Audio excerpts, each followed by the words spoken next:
The next video that I was planning to post was going to be my tutorial for this crochet flower blanket that I designed. But when I came to edit the video, I found that I'd got too many video clips already on the phone because I do everything on my phone. So I thought I would make a vlog with all the video clips that I've got stored, and then I can clear my phone and edit the tutorial to post really soon. So here's the vlog we've made, and the crochet flower blanket tutorial is on its way. There's another 3 living willow structures that still need cutting and then weaving. So it's a really massive job every year looking after the willow. We'll use those rods to weave in and out of the hazel posts and make some new wattle fences.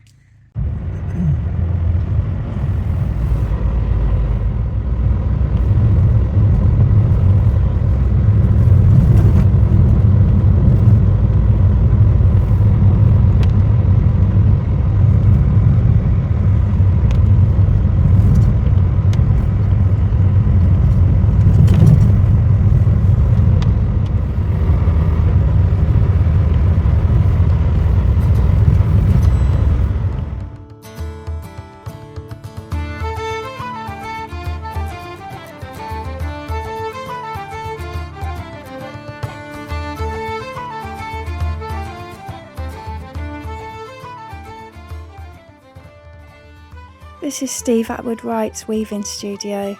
He's teaching me how to use my 8-shaft table loom. We've done a lot of background work on it, and then he's been teaching me all about warping, and now I've just started actually weaving on the loom. So I started off with a plain weave and then went on to a 2-2 twill, and then I've been weaving bird's eye pattern. This first weaving I've got on the loom is for me to experiment and get used to the feeling of the loom and how different it feels to working on rigid heddle. Same as when I'm learning on any new piece of equipment, on this weaving I'm letting go of any expectations while I get a handle on this new loom. I'll be looking out for any differences in feeling from working on rigid heddle looms so that I can be used to what to look out for when I weave on this one. Remembering to drop the shafts when I beat new rows of plain weave, figuring out how differently each type of pattern pulls in at the sides, feeling of handling boat shuttles instead of stick shuttles. I'm noticing how easily it can pick up the threads from the bottom warps if I'm not attentive to it and if the angle isn't right, and so many other fine details I've noticed so far. I love the sounds of this new loom, and Steve gives me great advice and plenty of space to experiment, so I'm really enjoying learning on the 8-shaft loom.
This is a jacket that I've hand woven and hand stitched together, and I made the button on it from a piece of wood and decorated it with hand burn designs. And a lot of the yarns that are in it I have hand spun on the spinning wheel, and then there's some other wool yarns and recycled threads and lots of hand dyed yarns as well. Before I spin the yarns, I hand dye a lot of the fibre that I use as well. Some of it I plant dye mainly with onion skins and blend that in with some of the colours that I use, and I hand card the fibres together to blend different fibres that I'd like to spin with. So there's usually lots of different kinds of wools and silks, mostly silk waste, and recycled fibres that I blend in as well, also other kinds of fibres, bits of plant fibres and different things that I've got to go into the yarns. The whole jacket took a really long time to complete from start to finish. I would like to make another one at some point as well. At the moment I only have this one available, but I would like to make a different one in different colours at some point in the future. And I like how this one turned out.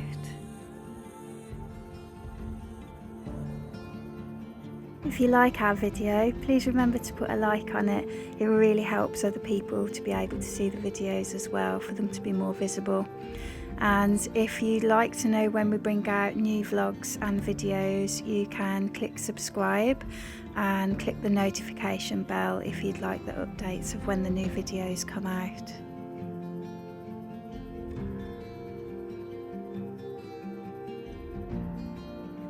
Lately I've been clearing out the polytunnel, getting ready for the spring. Leah and Elfie have been helping me fill up the wheelbarrow and putting new compost in there. Me and Elfie are going to be planting in there peppers, chilies, cucumbers, melon, and we already have planted some seeds. We've got some salad and some radish already growing.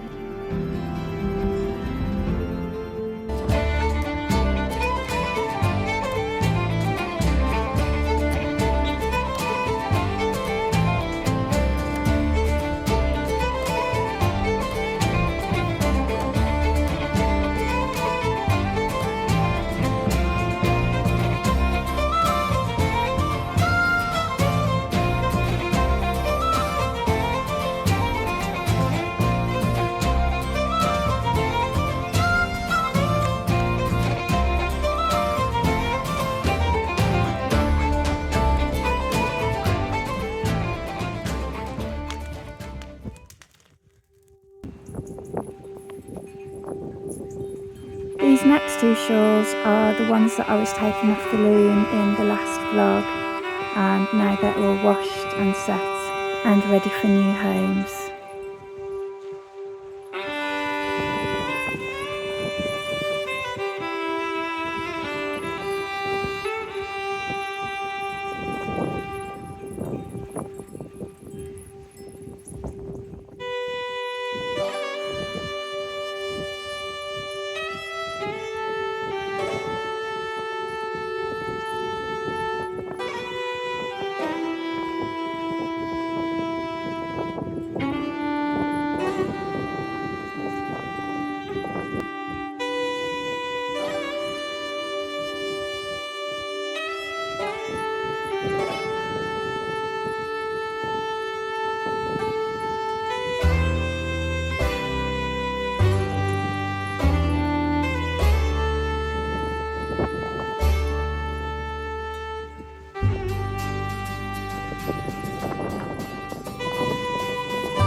together. This is the living willow that we planted in the garden years and years ago. Every year it has to be cut or woven in. There's a lot of really thicker, longer rods this year, as there was last year, but that's okay because we want to weave the rest of the wattle fences in the garden. So we're going to cut the bigger rods and use that in the wattle fences this year, and then the smaller rods we'll leave on, and those will get woven into the fence, so it's like kind of nice organic shape to the fence, which you can't see very well because there's so many rods growing over it. So first of all we'll cut all the thicker rods, and then we'll start weaving in the finer rods. And once the rods are cut, then we'll keep them somewhere where they won't dry out too much. We'll just leave them on the damp grass for a few weeks while we're sorting out some fence posts. We need some hazel, and then we'll use those rods to weave in and out of the hazel posts and make some new wattle fences. And then next year, I think the first wattle fence that I made will need reweaving, because it's woven in the willow rods, and the willow doesn't last as long as hazel. But I have coppiced hazel, but we don't have enough hazel to weave all the weavers in hazel, so we just do the posts in hazel and then weave it in willow at the moment. So that's what we're going to do now, is start cutting it and then start weaving it. It has to be woven twice a year, this particular variety. The one behind me, right behind, is much slower growing, so that one only really needs doing once a year, but this one is really, really fast. So that one gets done twice a year, because by the time it's May, June, it will have grown really, really big again. This is one of the bigger rods. It's really, really long and it's starting to get branchy at the top. So I've cut that one off, and what we'll do when we've cut all the rods that we're going to cut this year, or this season, we'll sort them into piles of different lengths and thicknesses, ready to use for the job that they're going to be used for in the wattle fences. I use the thicker ones at the bottom, going up to the ones that are a bit lighter at the top. This one's about 20 foot long. This one's really, really long. This willow grows really, really tall. So this will be really good as a weaver at the bottom of the wattle fences. I've got quite a lot. Oh, that one's heavy. We've got quite a lot of these, so they'll make really good sturdy fence structures. We have to be careful when we're cutting them because they're really thin at the tops, and it's really important not to get them in your eyes or we'll get hit with them. Right, Which one next? I'll come and show you. I found the stick, and it's got to be at least twice the height of me. To there. Well, it's probably not even halfway actually. Yeah. Really big. 2.5 times the height of you. Yeah, about. It's a big one. I can put this one right back to Which there. one's that one? Yeah.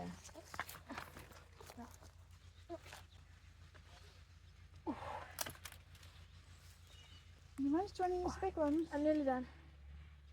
I might be. Yeah, actually I might need the big ones. Okay.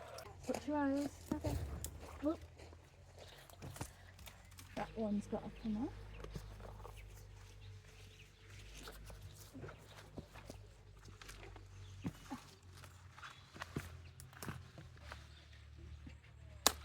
Okay, put your eyes.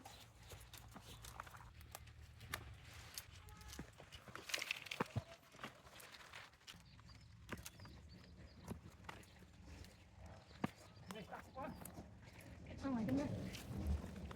To start the living willow fences in the beginning, we bought some rods. So it just looks like when we've cut these off, we would get one rod and push it into the ground, and we pushed it in about a foot.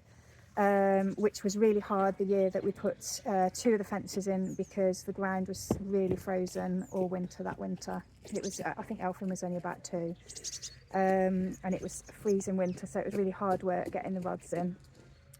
These ones we put in later, when the ground was much softer. It was much easier doing these fences. So we pushed the rods in about 1 foot. We didn't need to make sure that they get well watered, because the reason why we put willow in the first place is because our ground is so waterlogged. It would just turn into a bog in all through winter time. So we wanted the willow to really suck up all the water out of the garden, which it does. So we pushed them into the ground and put them, I think we put them about maybe this far apart. What's that? I don't know, like 6 inches apart, something like that, 5 inches maybe. And then I crisscrossed them over each other, but bent them right over. So I didn't do the kind of like the ones that look like yurt walls where they're just crisscrossed all the way up. I crossed them over and then bent them over and wound them into each other, and then did that all the way around, winding all the extra rods in and out of it to make the kind of shape of it that it is, which I'll show you when we've woven all this in. You'll be able to see the shapes in the fence, and they're all random. None of it is measured or tied or anything like that. It's just kind of wound around each other. And then every year it grows, so it sprouts off new rods, and we can either put more living willow into the ground and make more structures, or use the willow for other things, or weave it back in, depending on what we need to do that year. But every other year I definitely weave plenty back in. I wouldn't just keep cutting it all the time, so I like to weave more back in. And as the willow grows, you see it getting thicker and thicker trunks, because each one is a tree, and it roots into the ground. After it's been pushed into the ground, it just roots itself into the ground. So then you've got all these trees growing that are sort of trained into interesting patterns, and yeah, they get thicker and thicker every year. So some of these are thicker and some of them are thinner because I've put them in later.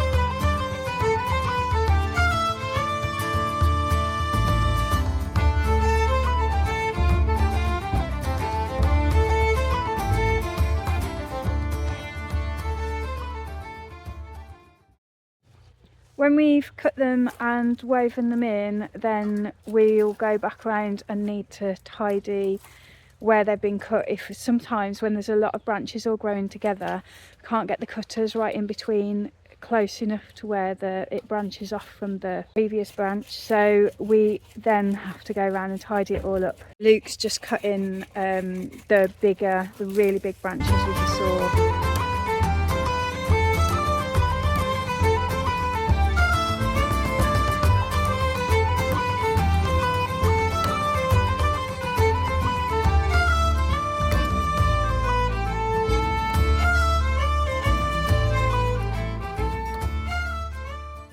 Luke's also sorted out the bed where we plant the squashes.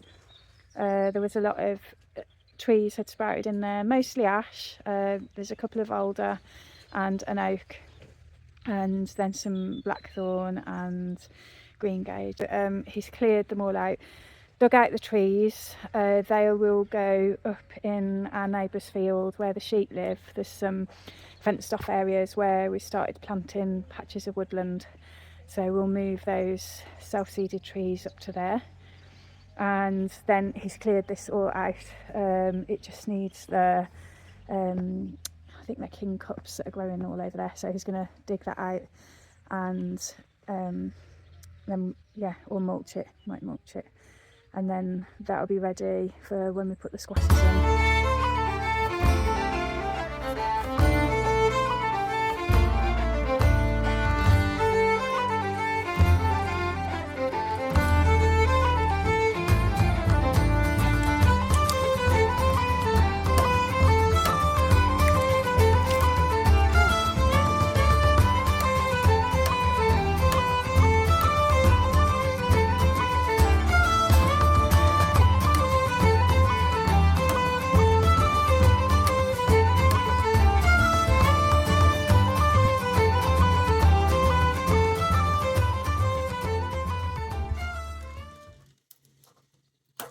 Oh, brilliant. It's a big one.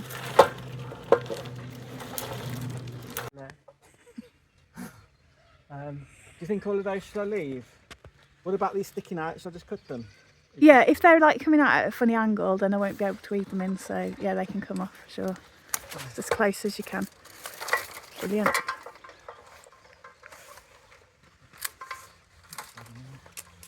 Because like this, you're not. Oh, are you going to weave? Are you going to come around here on the ladder and weave it in, or? No, if it's really coming out at an angle like that, they don't weave in good.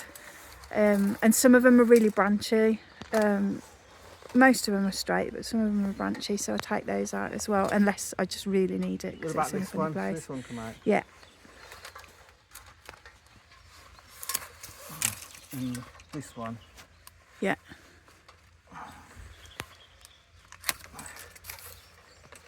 What about these? Can you pull those in from that Yeah, side? they'll be fine. Some of the rods were growing so close together that it's really hard to get in and get them as close as we could to where they're growing from. We've done our best, but we'll have to go back and tidy it up after they've been woven in and there's more space to get to them. Luke's had to use a pruning saw on some of the really big ones that were growing quite close together. He's got those down now, and most of it's thinned. So it's almost thin enough for me to start weaving it now. Yeah, that'll be quite a big job. There's quite a lot of rods growing together there, but they're thinner ones. So usually I just use secateurs for those while I'm weaving, so that I can pick the ones that are best for weaving with, and then cut off the other ones as I'm weaving it. So most of it's done. On this panel there is about another 3. There's another 3 living willow structures that still need cutting and then weaving. So it's a really massive job every year looking after the willow, and some years we do better jobs of it than others depending on how much time we've got. One of the structures is a dome that I built for Elfie. I think I did it in the lockdown year. Yeah, I did. I put all the rods in and wove it that year, and it needs a lot of attention this year because I left it last year on purpose for some of the rods to get a bit thicker and longer so that I could get the roof woven properly, because to begin with I just tied it. So now I think they're long enough for me to be able to weave it in properly and structure the roof properly. The worst bit of the fence where it was like really densely sprouting the willow, and it was just really hard to get the cutters in it all. So some of the rods we took off. I didn't really want to, because they would have been good for weaving into the living willow fence, but we took them off just to be able to get to the others. So glad that job's done. There's just the smaller ones to deal with now, but that's easy.